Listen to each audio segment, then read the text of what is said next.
आज हमने करनी है रेक्टस शीथ। ठीक है, ये हमारे पास ना एक एपोन्यूरोटिक शीथ होती है जो कि हमारे पास रेक्टस एब्डोमिनस मसल को जो है वो कवर कर रही होती है। ओके, अब हमने इसकी ना देखनी है फॉर्मेशन क्या होती है। इसकी डिफाइन हो गई फॉर्मेशन जो हमारे पास होती है रेक्टस शीथ की, उसको हम 3 लेवल्स पे स्टडी करते हैं। सही है, एक हम इसको देखते हैं अबव द कॉस्टल मार्जिन। ठीक है,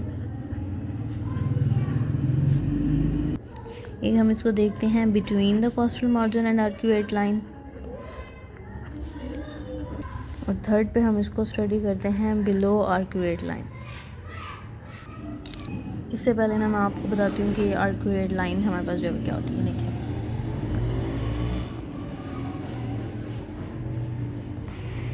ये हमारे पास इधर हो गई रिब्स। ठीक है, और नीचे होती हैं इधर कॉस्टोकार्टिलेजेस, यहाँ पर डायफ्राम। ठीक है, तो मिड में हमारे पास एक लाइन होती है इमेजिनरी लाइन, इसे हम कहते हैं लीनिया एल्बा। ठीक है, ये होती है लीनिया एल्बा। लीनिया एल्बा पे हमारे पास जो होते हैं वो सारे एब्डोमिनल मसल्स होते हैं, वो उनके जो इंटेंडनस इंसर्शन होता है वो यहाँ पे होता है। सही है, इसलिए लीनिया एल्बा को हम, ये हमारे पास एग्जांपल होती है रैफी की, क्योंकि बहुत से मसल्स होते हैं internal external oblique muscle, transverse abdominal muscle, सब जो है वो यहाँ पे आके उनका इंसर्शन जो वही की होता है। उसके बाद हमारे पास इमेजिनरी लाइन्स जो हैं वो पास करती हैं एक इस साइड से और एक इस साइड से, इनको हम कहते हैं लीनिया सेमिलुनैरिस। ठीक है, एक लीनिया सेमिलुनैरिस होती है और ये बीच मिड वाला लाइन होती है लीनिया एल्बा। यहाँ पे हमारे पास रेक्टस एब्डोमिनस मसल प्रेजेंट होता है। इसकी जो हमारे पास इंटीरियर कवरिंग होती है एपोन्यूरोटिक शीथ होती है जिसको कवर करी, तो इसको हम रेक्टस शीथ कहते हैं। ठीक है, और उसके बाद अब हमने देखना था आर्क्यूएट लाइन। तो एक हम इसको जो है ये अबव द कॉस्टल मार्जिन जो स्टडी करते हैं। ठीक है, तो आर्क्यूएट लाइन है, यहाँ पे हमारे पास होती है सिम्सिस प्यूबिस। ठीक है, यहाँ पे प्यूबिक बोन होती है ना, इंटीरियर स्फेलिक स्पाइन, यहाँ पे प्यूबिक बोन नीचे की तरफ होगी। ये लीनिया एल्बा है, लीनिया सेमिलैरिस है। जो हमारे पास आर्क्यूएट लाइन होती है ना, वो ये हमारे पास जो प्यूबिक सिम्सिस होती है ना, ये समझो प्यूबिक बोन है, ये प्यूबिक सिम्सिस जहाँ पे 2 हिप बोन्स ज्वाइन करती हैं। तो इसके ऊपर थोड़ा सा जो है वो प्रेजेंट होती है ये आर्क्यूएट लाइन।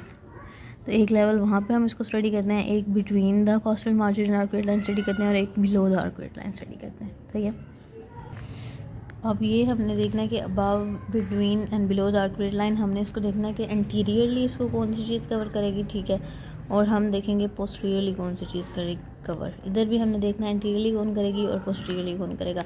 यहाँ पे भी हमने एंटीरियर और पोस्टीरियर चेक करना है, कौन कौन सी चीज़ें इनकी वॉल्स एंटीरियर पोस्टीरियर वॉल बना रही हैं। सही है, उसके लिए ये डायग्राम पहले करनी है। इसमें ये हमारे पास होगा अपर पार्ट, ये होगा मिडल पार्ट और ये है लोअर पार्ट। ठीक है, बीच में रेक्टस एब्डोमिनस मसल है। उससे पहले ये देखो कि याद रखना है एब्डोमिनल मसल एक एक्सटर्नल ओब्लिक मसल है जो कि हमारे पास जो होता है ना रेक्टस शीथ को जो है वो एंटीरियरली कवर करता है। सही है, इसके बाद है internal oblique muscle. Internal oblique muscle जो होता है ना, इसको दो पार्ट्स में हम डिवाइड करते हैं, एक मिडल में और एक हम लोअर में करते हैं। ठीक है, तो ये मिडल में हमारे पास जो होता है वो इसको एंटीरियरली भी कवर करता है शीथ को, और इसको मिडल और लोअर में किया तो एंटीरियरली भी कवर करता है और पोस्टीरियरली भी कवर करता है, और जो लोअर पार्ट है उधर ये इसको सिर्फ एंटीरियरली कवर करेगा। ठीक है, और फिर हमारे पास आ जाता है ट्रांसवर्सस एब्डोमिनस मसल। ये हमारे पास जो होता है इसको भी हम 2 में डिवाइड करते हैं, एक मिडल में और एक लोअर पार्ट में। तो ये मिडल पार्ट में इसको पोस्टीरियरली कवर करता है और लोअर पार्ट में एंटीरियरली कवर करता है। बस ये चीज़ें याद रखनी है, ये याद कर लेना, फिर इधर आ जाना।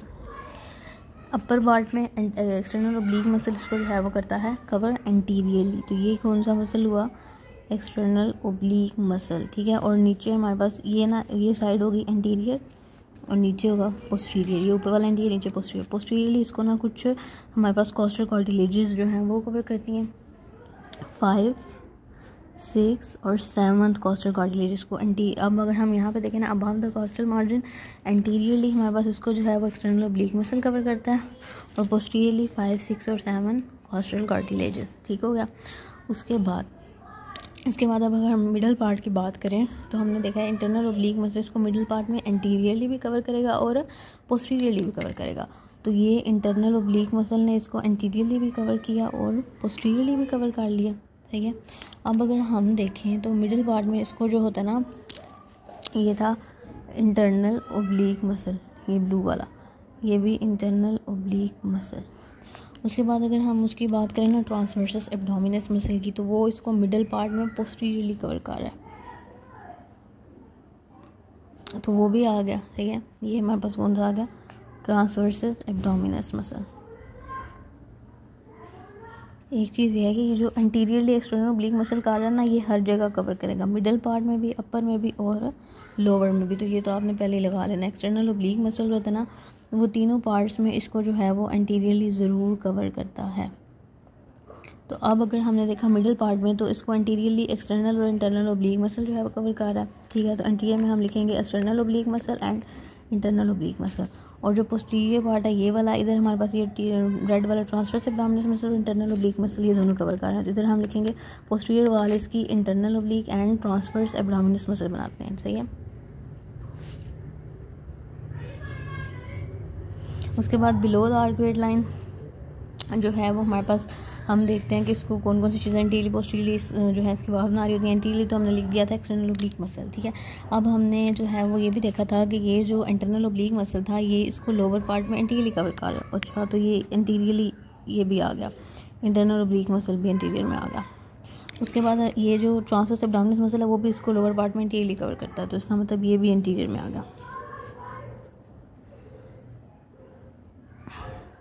तो इसका मतलब यहाँ पे हमारे पास क्या आया, below the arcuate line anteriorly इसको एक्सटर्नल ओब्लीक मसल भी, इंटरनल ओब्लीक मसल भी और ट्रांसवर्सस एब्डोमिनस मसल भी, ये सारे इसको जो है वो कवर करते हैं। और इसके पोस्टीरियरली हमारे पास को जो है वो कवर कर रहा होता है, एक फेशिया होता है ट्रांसवर्सैलिस फेशिया, आपने वो लिखना है। तो पोस्टीरियर इसको ट्रांसवर्सैलिस फेशिया कवर करता है, सही हो गया। ये थी हमारे पास इसकी फॉर्मेशन। ये डायग्राम आप लोग करना और पहले इस चीज़ को समझ लेना, फिर ये डायग्राम आपको आ जाएगी और देन ये सारा लिख लोगे। अब हमने इसके कॉन्टेंट्स करने हैं। कॉन्टेंट्स में रेक्टस एब्डोमिनस मसल एक तो आ जाता है, दूसरा हमारे पास सुपीरियर एपिगैस्ट्रिक आर्टरी आती है, देन हमारे पास जो है वो आती है इंफीरियर एपिगैस्ट्रिक आर्टरी, फिर यही सुपीरियर इंफीरियर एपिगैस्ट्रिक वेन्स आ जाती हैं, सुपीरियर इंफीरियर एपिगैस्ट्रिक वेन्स आ जाती हैं। उसमें हमारे पास जो होते हैं वो लोअर 6 थोरैसिक नर्व्स,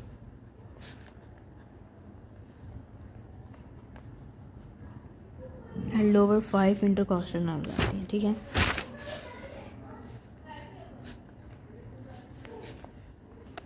ये हमारे पास है इसके कंटेंट्स जो आपने याद करने हैं। इससे दो ही फंक्शंस होते हैं। ये एक तो हमारे पास एब्डोमिनल मसल्स है ना, जो उनकी एफिशिएंसी को जो है वो इंक्रीज़ करती है। एब्डोमिनल मसल्स की जो एफिशिएंसी होती है उसको जो है इसने इंक्रीज़ करना होता है। और दूसरा जो हमारे पास सपोर्ट प्रोवाइड करती है इंटीरियर एब्डोमिनल वॉल को, इंटीरियर एब्डोमिनल वॉल को। ये था हमारे पास रेक्टस शीथ के बारे में सारा कुछ। पहले इसकी थोड़ी सी डिफाइन करना कि एपोनेटिक शीथ होती है जो कि रेक्टस एब्डोमिनस से कवर कर रही होती है, और देन इसकी फॉर्मेशन जो कि इंपॉर्टेंट है 3 लेवल्स पे, एंड देन इसके कंटेंट्स हो गए एंड फंक्शन।